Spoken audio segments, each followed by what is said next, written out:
दोस्तों नमस्ते, मैं हूँ सविता पाल। अपने यूट्यूब चैनल पे आप सभी का स्वागत करती हूँ। आज हम आप लोग के सामने में एक बेटी का विवाह गीत है। अगर अच्छा लगे तो प्यार दुलार आशीर्वाद जरूर दीजिए और यह गीत कैसे लगे कमेंट बॉक्स में जरूर बताइए। कहाँ पे उपजे है चंदन लकड़िया, कहाँ पे हरियर बाँस जी, कहाँ पे उपजे है चंदन लकड़िया, कहाँ पे हरियर बाँस जी, कहाँ पे जनमी है सीता रानिया माँ, कहाँ पे श्री राम जी, कहाँ पे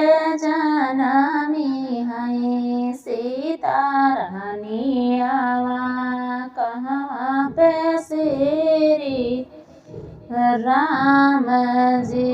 वन बीच उपजे है चंदन लकड़िया, वन बीच उपजे है चंदन लकड़िया, कोठी बीच हरियर बाँस जी, कोठी बीच हरियर बाँस जी। राजा जनक घरे सीता रानिया माँ, दशरथ घरे श्री राम जी।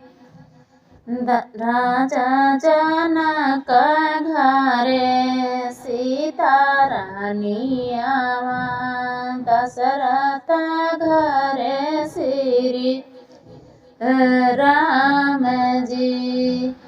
कऊ कारण उपजे है चंदन लकड़िया, कऊ कारण हरियर बाँस जी, कऊ कारण जनमी है सीता रानिया माँ, कऊ कारण श्री राम जी, कऊ कारण जनमी है सीता रानिया माँ, कऊ कारण श्री राम जी।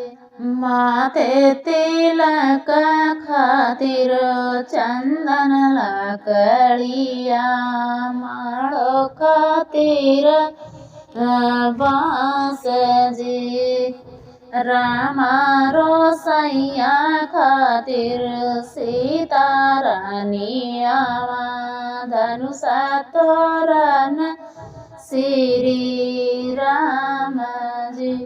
रामा रोसैया खातिर सीता रानिया माँ, धनुषा तोरण श्री